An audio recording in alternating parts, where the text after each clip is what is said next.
Lloramos y lloramos hasta el amanecer. Fueron las palabras de Hiram Epson que representaban lo vivido por aquel pequeño grupo de mileritas que se había reunido en su finca para esperar el regreso de Jesús aquel 22 de octubre de 1844, pero Jesús no vino. Mas ellos no perdieron la fe. Hiram Epson agregó: continuamos orando fervorosamente hasta que el Espíritu nos dio la certeza de que nuestras oraciones habían sido respondidas, que recibiríamos luz y que nuestro chasco sería explicado. El cálculo de las 2300 tardes y mañanas de Daniel 8:14 era correcto. Si la purificación del santuario no era la segunda venida de Jesús a esta tierra, tal como ellos lo habían interpretado, entonces, ¿qué era la purificación del santuario profetizada por Daniel? Bienvenido al estudio Luz desde el Santuario, donde a través del estudio de la Biblia lograrás descubrir cómo el ministerio sumo sacerdotal de Cristo cumple con la profecía de la purificación del santuario de Daniel 8:14. Soy el pastor Joel Acuña y desarrollaremos este estudio con el ciclo del aprendizaje. Si este video edifica tu fe, yo te invito a que puedas dar me gusta al video y también compartirlo con otras personas que quieren estudiar esta profecía bíblica. Entonces vamos a orar para comenzar nuestro estudio. Y tú estás aquí en un canal donde nosotros oramos por ti. Así que si tú quieres dejar algún pedido de oración en los comentarios, escríbelo porque aquí oramos unos por otros. También puedes escribir el país desde donde tú te conectas con el estudio de la palabra aquí en este canal. Vamos a pedir entonces la dirección de Dios. Querido Padre, gracias porque nos das tu palabra y queremos pedir la dirección de tu Santo Espíritu para poder comprenderla. Oramos en el nombre de Jesús. Amén. El texto base de nuestro estudio es Hebreos 8, 1 y 2.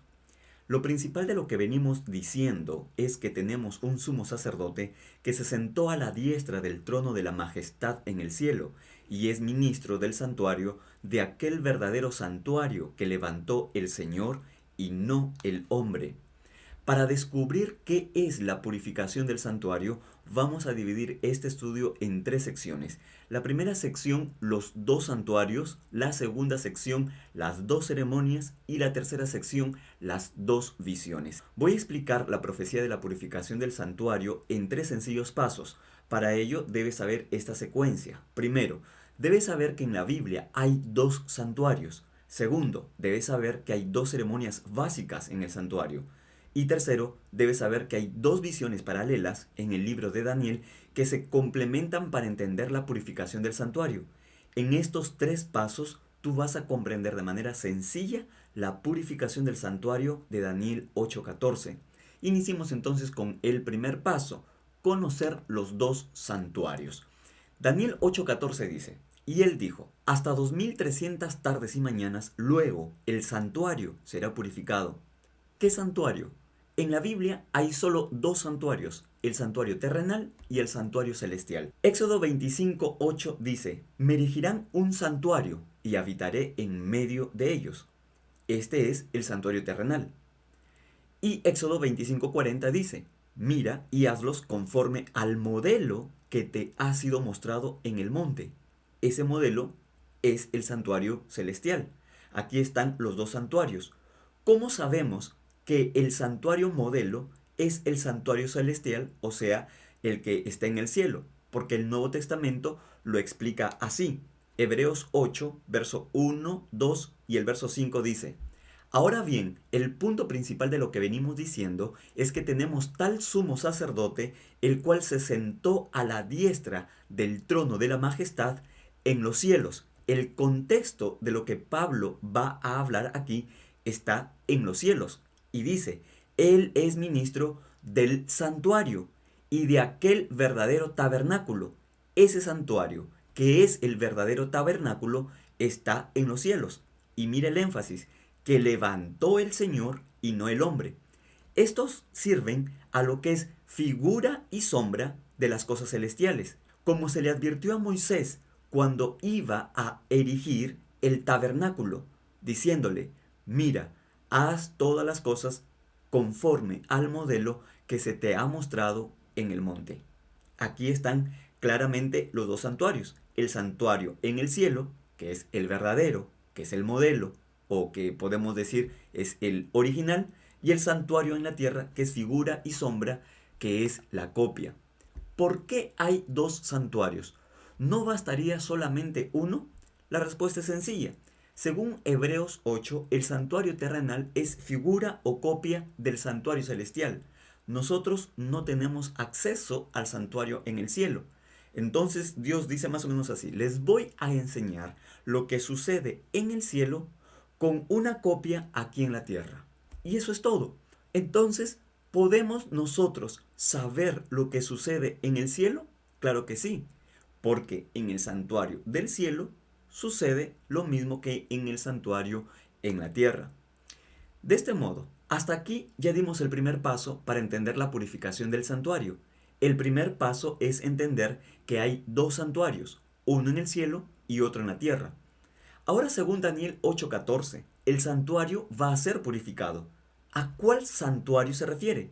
¿Al santuario del cielo o al santuario de la tierra?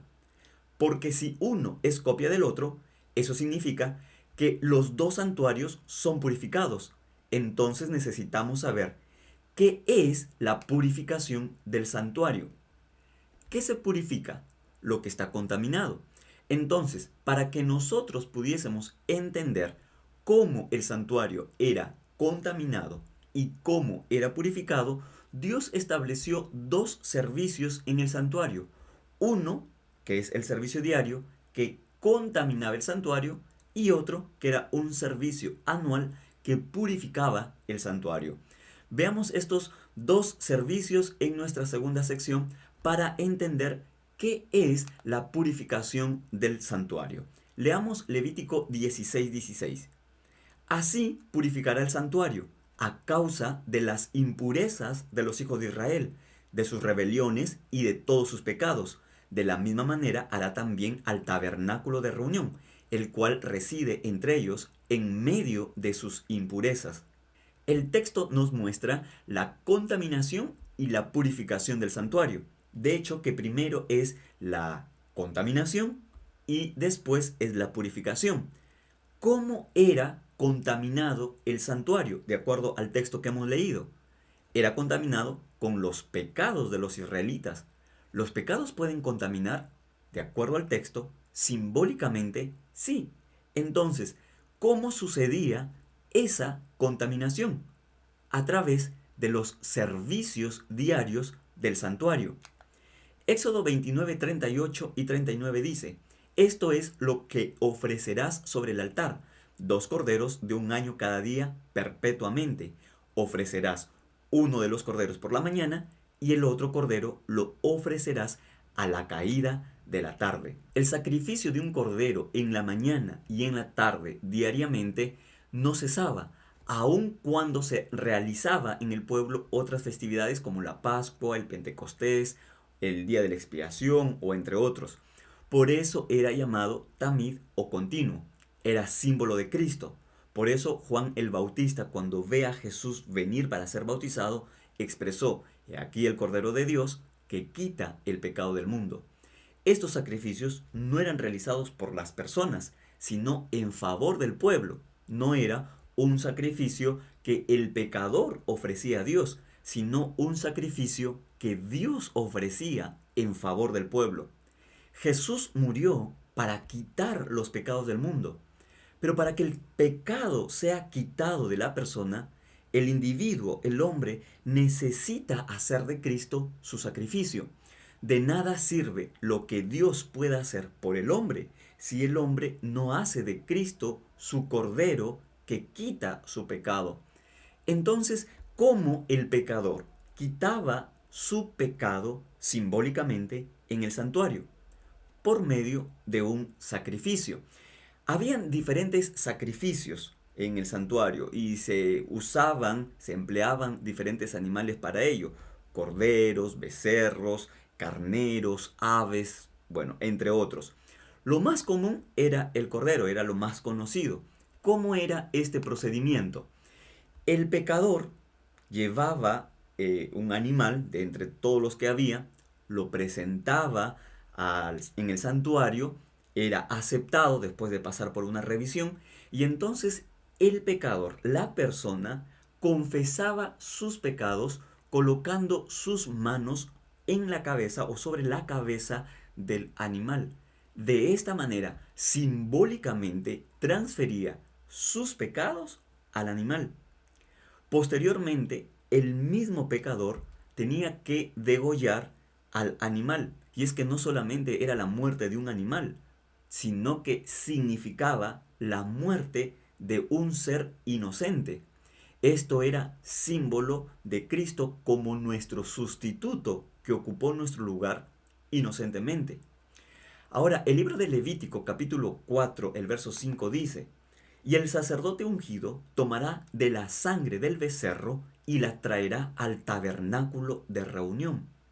Después de haber dado muerte al animal, la sangre era recogida y de acuerdo al tipo de sacrificio, la sangre era llevada dentro del santuario, era colocada sobre los cuernos del altar del incienso, era asperjada delante del velo o sobre los cuernos del altar del holocausto. Bueno, de esta manera, simbólicamente, el pecador transfería su pecado al santuario por medio de la sangre de ese animal sobre el cual había confesado sus pecados. El pecador salía perdonado, pero el santuario quedaba contaminado. Entonces, toda esta contaminación diaria, ¿cuándo se purificaba? Esto era en el día de la expiación.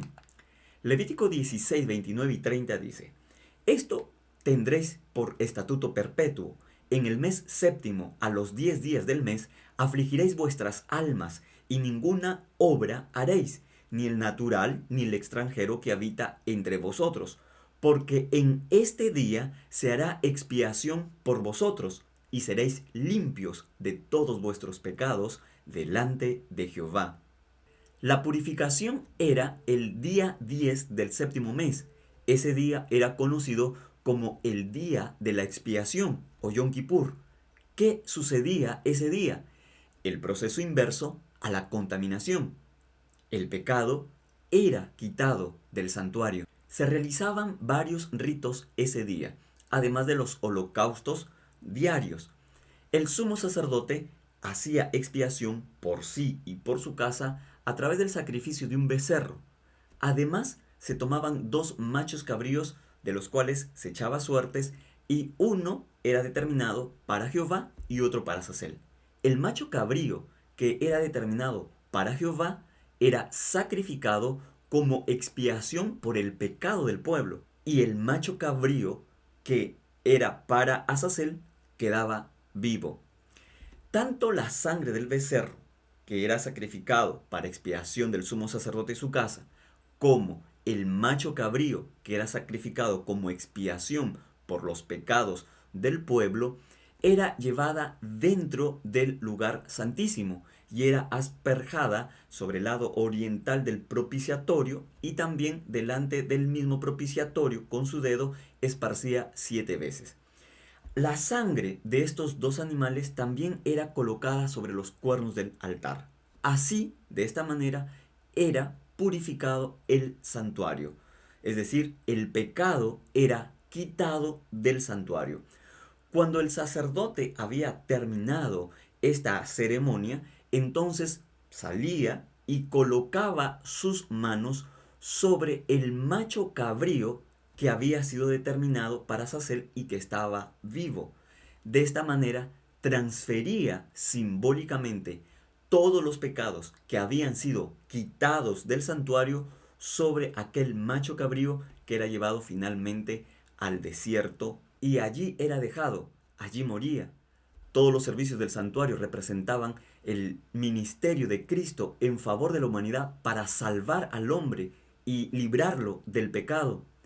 Este macho cabrío que era dejado en el desierto representa que Cristo, al final de la historia de la humanidad, pondrá todo el pecado sobre el originador del pecado, que es el diablo y Satanás.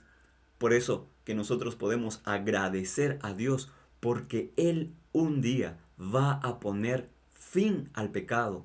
Hoy nuestro mundo es un mundo de pecado. Hay dolor, hay miseria, hay sufrimiento, hay muerte. Pero Dios va a poner fin al pecado, al originador del pecado y también a todos aquellos que desean seguir viviendo en el pecado. Por eso tú puedes dar ahora gracias a Dios porque Dios pondrá fin al pecado.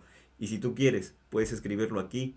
Esa gratitud a Dios, puedes escribir en los comentarios y di, Dios, gracias porque tú vas a poner fin al pecado. Esa es nuestra gran esperanza, la gran esperanza de que este mundo de pecado va a terminar y Dios nos dará algo mejor. ¿Sabes que el día de la purificación era un día de juicio? El pueblo hebreo lo entendía así, afligían sus almas, era un día de ayuno. ¿Por qué? Porque era un día a cuentas con Dios. Hasta aquí hemos dado dos pasos. Primero, saber que en la Biblia hay dos santuarios, uno terrenal y otro celestial. Y segundo, saber que en el santuario terrenal había dos ceremonias, una de contaminación y otra de purificación. Las ceremonias de contaminación quitaba el pecado de la persona y lo transfería al santuario simbólicamente, y la purificación del santuario tenía la finalidad de quitar el pecado acumulado durante el año. Ese día era un día de juicio. Todo esto en representación simbólica de lo que también tendría que suceder en el santuario celestial. ¿Cuál de estos dos santuarios es el que Daniel 8:14 dice que va a ser purificado? La clave está en descubrir cuándo va a ser purificado el santuario que hace referencia Daniel. Para eso nosotros vamos a revisar dos visiones y esa es nuestra tercera sección. Las dos visiones, juicio y purificación. Daniel 8:14 dice, y él dijo, hasta 2300 tardes y mañanas, luego el santuario será purificado. Daniel solo escucha en su visión que el santuario va a ser purificado después de 2300 tardes y mañanas. En el video anterior explico con exactitud cómo estas 2300 tardes y mañanas se cumplen en la historia. Y tú puedes revisarlo esto en la descripción del video. Allí va a aparecer un link donde explico la cronología de esta profecía junto con la profecía de 70 semanas de Daniel capítulo 9. Así que revisa el video al terminar este estudio para complementar lo que hasta aquí estamos hablando acerca de la purificación del santuario. Para saber qué santuario va a ser purificado, entonces nosotros necesitamos revisar el contexto de esta visión que está en el capítulo 8 y su paralelo con Daniel capítulo 7. La visión de Daniel capítulo 8 tiene tres partes. La primera parte, la presentación en la visión del carnero y el macho cabrío que están peleando y que representa a Medo-Persia y a Grecia. La segunda parte, el cuerno pequeño, que está representando dos etapas de Roma, Roma imperial y Roma papal. Y la tercera parte de la visión es la purificación del santuario, la cual no se le explica a Daniel.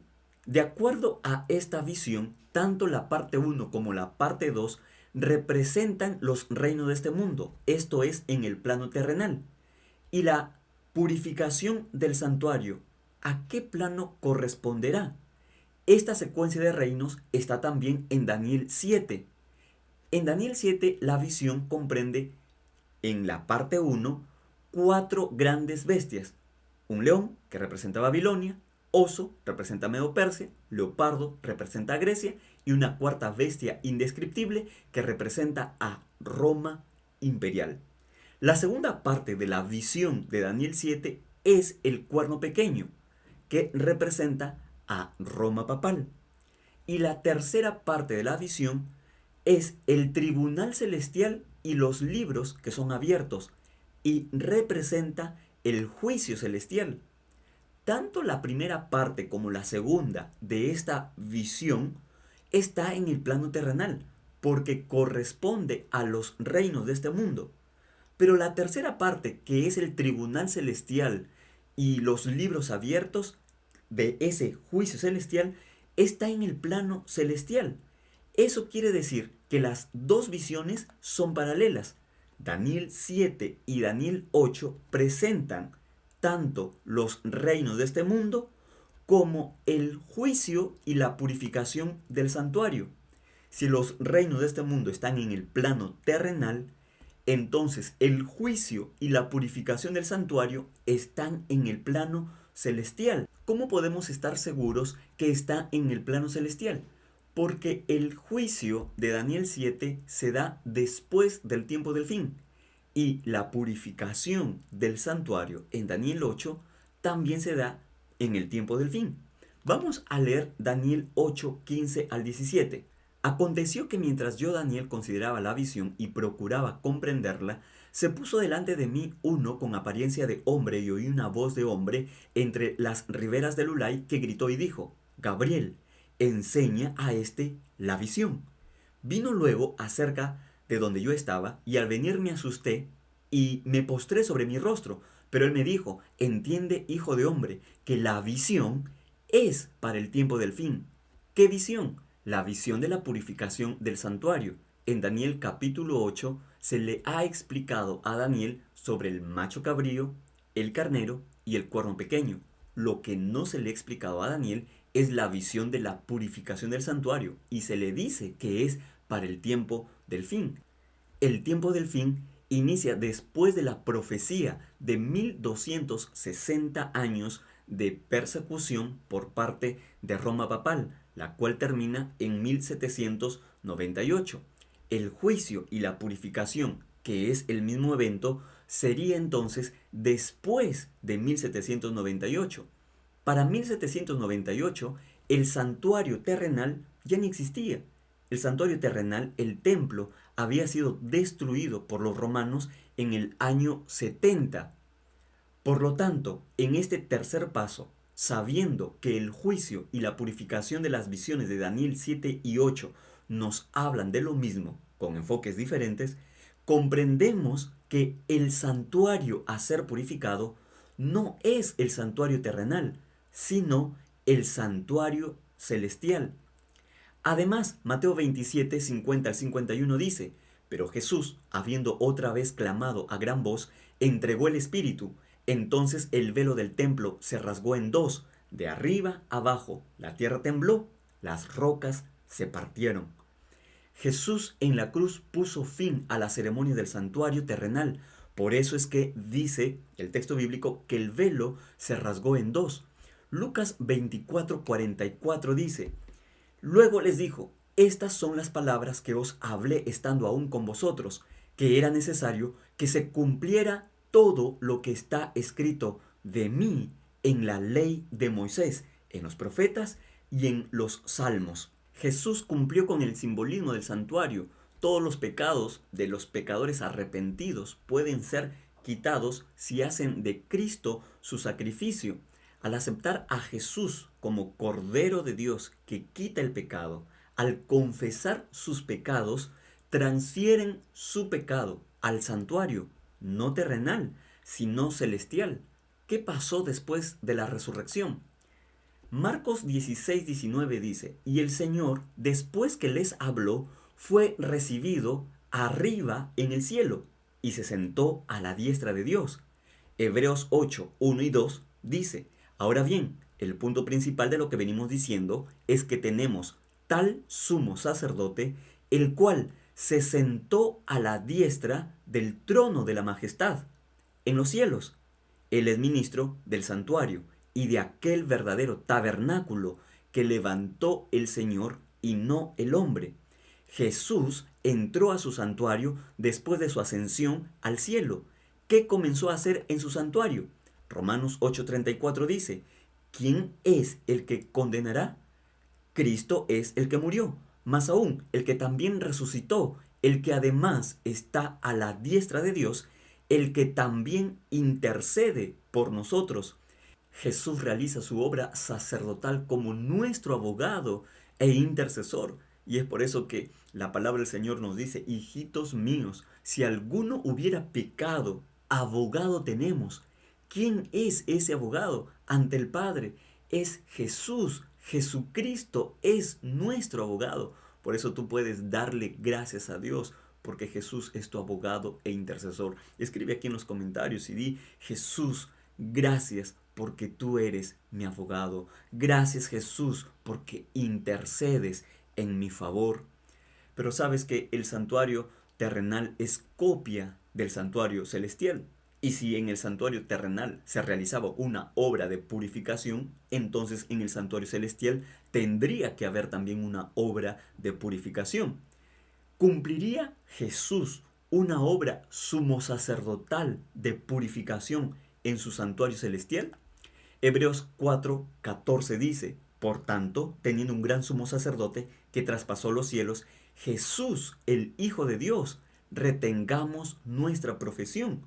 Miremos la obra de purificación del santuario de Jesús en el cielo. Hebreos 9:23 al 28 dice, fue pues necesario que las figuras de las cosas celestiales fueran purificadas así, pero las cosas celestiales mismas con mejores sacrificios que estos. Está el apóstol Pablo haciendo una comparación entre el santuario terrenal y el santuario celestial que va a ser purificado, porque no entró Cristo en el santuario hecho por los hombres, figura del verdadero, sino en el cielo mismo, para presentarse ahora por nosotros ante Dios. Y no entró para ofrecerse muchas veces, como entra el sumo sacerdote en el lugar santísimo cada año con sangre ajena. De otra manera, le hubiera sido necesario padecer muchas veces desde el principio del mundo.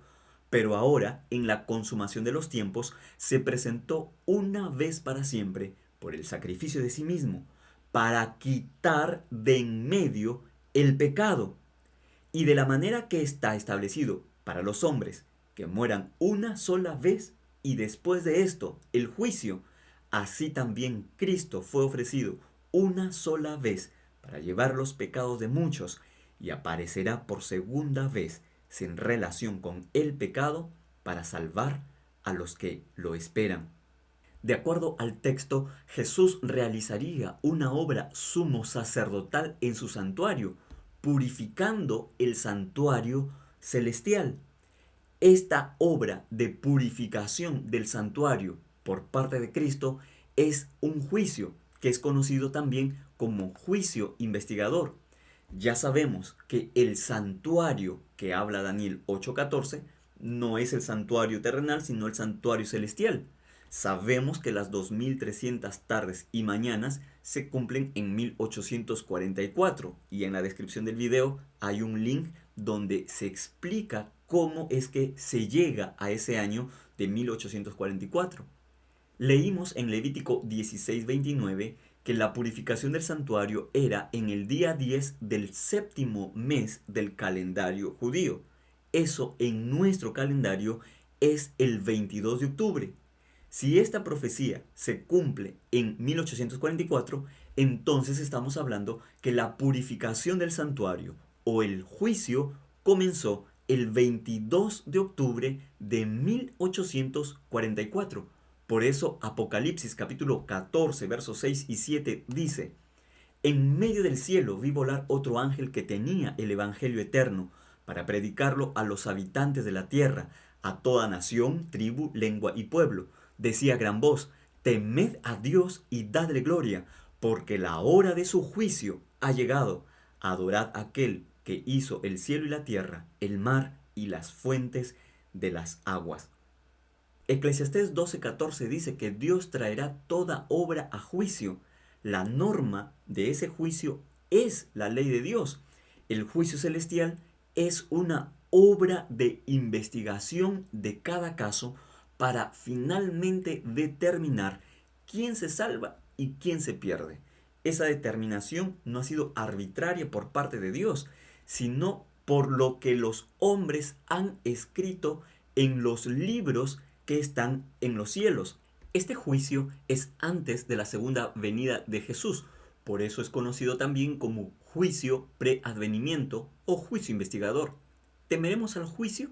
Tú puedes decir, pastor, yo soy consciente de que he escrito cosas terribles en los libros celestiales. Tengo miedo. ¿Hay esperanza?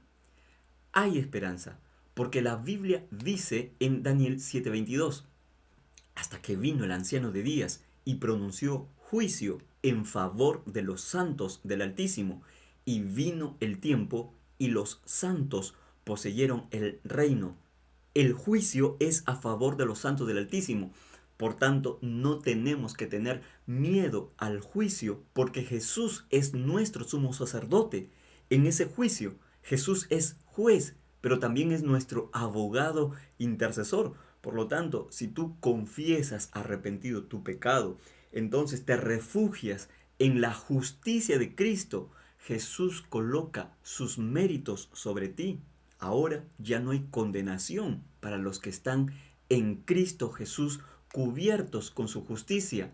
Por eso el libro de Hebreos capítulo 4, el verso 14 al 16 dice, por tanto, teniendo un gran sumo sacerdote que traspasó los cielos, Jesús, el Hijo de Dios, retengamos nuestra profesión. No tenemos un sumo sacerdote que no pueda compadecerse de nuestras debilidades, sino uno que fue tentado en todo según nuestra semejanza, pero sin pecado. Acerquémonos pues confiadamente al trono de la gracia para alcanzar misericordia y hallar gracia para el oportuno socorro. ¿Qué necesita el hombre para ser salvo? Necesita la gracia de Dios. Por eso Jesús es nuestro sumo sacerdote, es nuestro abogado, nuestro intercesor, es nuestro juez. Jesús es nuestro Salvador. Y por eso el apóstol Pablo dice, acerquémonos confiadamente al trono de la gracia, al trono del juicio de Dios. Es el trono de donde salen buenas nuevas de salvación para la humanidad. Por eso que el juicio no es una mala noticia, sino una buena noticia de la gracia de Jesucristo para salvar al hombre. Siendo que estamos en un juicio que comenzó el 22 de octubre de 1844. Entonces, medita, no para tener miedo, sino para reflexionar qué importancia tiene el día de la expiación, el día de la purificación en tu vida personal. Además, ¿por qué debería esta noticia de la purificación del santuario, por qué debería esta noticia del juicio de Dios impactar en tu manera de vivir? Yo quiero que tú ahora puedas escribir aquí en los comentarios, Jesús, pon tus méritos sobre mi vida. ¿Quieres tú tomar esa decisión? ¿Quieres tú decirle a Jesús, Jesús, pon tus méritos de tu justicia sobre mi vida? Sabes que el juicio celestial, el juicio investigador, la purificación del santuario es una buena noticia para ser predicada, para dar a conocer todo lo que Jesús hace en favor de la humanidad para salvarlo. Yo te pregunto, ¿tú te animas a predicar esta buena noticia cuando hay mucha gente que está esclavizada en vicios, en pecados, que está en el fondo, que cree que no tiene esperanza, que cree que no hay salida para él, que cree que no hay perdón porque ha hecho cosas terribles? Necesita conocer que Jesús no vino a este mundo para condenar al mundo, sino para salvar al mundo, y que ahora está en su santuario celestial, obrando en favor de la humanidad. Sabes que tú puedes unirte a este mensaje de los tres ángeles que anuncia la hora de su juicio. ¿Quieres tú unirte en la predicación de las buenas noticias del juicio de Dios de Apocalipsis 14? Entonces tú puedes escribir aquí en los comentarios y decir, me uno a la proclamación del mensaje de los tres ángeles. Me uno a la proclamación del mensaje de la gracia de Dios. Tú puedes escribir aquí en los comentarios, me uno a la proclamación del evangelio eterno de Apocalipsis 14. Y sabes, tú puedes comenzar a predicar esto con tu familia, con tus amigos. Pastor, yo no sé cómo hacer porque quiero llevar a más personas este evangelio. entonces tú puedes compartir este video, puedes compartir mensajes de esperanza. Toma tu celular, usa las redes sociales, usa el internet, comparte la buena noticia del juicio de Dios. El mundo está cargado y cansado de malas noticias, pero el juicio de Dios, el evangelio de Dios, el evangelio eterno, es una buena noticia, noticia de esperanza que el mundo quiere y necesita escuchar. Por eso hoy en este momento yo quiero orar por ti, para que tú puedas tomar esa decisión de unirte en la proclamación del juicio de Dios como una buena nueva de salvación de Dios para la humanidad. Y también yo quiero orar por aquel motivo de oración que tú colocaste en los comentarios. Si todavía no lo has hecho, escribe, porque aquí vamos a orar por ti. Querido Padre, gracias porque tú nos has mostrado a través del libro de Daniel, a través de tu palabra, que este juicio ha comenzado y ponemos nuestra vida en tus manos. Queremos vivir en armonía contigo, pero no es por nuestros méritos, sino por la justicia de Cristo en favor nuestro. Y ahora aquí hay miles de personas tomando la decisión de unirse a la proclamación de esta buena nueva de salvación que tú realizas culminando tu obra en tu santuario celestial. Bendice las decisiones y las personas que tomaron esta decisión y que se unen para predicar por todos medios, en familia, en amigos, en trabajo, por todo internet, para llevar el evangelio a todas las personas que lo puedan escuchar. Y oramos por aquellas familias que están pasando por algún momento difícil, que colocaron aquí también su motivo de oración, por aquellos hijos que se han apartado de tus caminos, que los padres están pidiendo que puedan regresar, por aquellos que están enfermos, para que tú, Señor, puedas fortalecerlos en medio de su enfermedad y puedas responder conforme a tu voluntad sus oraciones. Oramos por cada joven, por cada persona adulta y por todos los motivos que fueron escritos aquí. En el nombre de Jesús. Amén. Ahora sal para enfrentar los desafíos de la vida confiando en la justicia de Cristo. Si todavía no te has suscrito a este canal, suscríbete ahora mismo. Comparte también este video con otras personas. Enseña esta profecía a tu iglesia, a tu grupo pequeño. Y si tú quieres las clases de Biblia que yo doy de lunes a viernes por radio y televisión Nuevo Tiempo, puedes unirte a nuestra comunidad de WhatsApp. Únete a través del link que aparece en el primer comentario, escaneando el código QR que aparece aquí en pantalla o ingresando a bit.ly/comunidad con esperanza. Conmigo nos vemos en un nuevo estudio de la Biblia.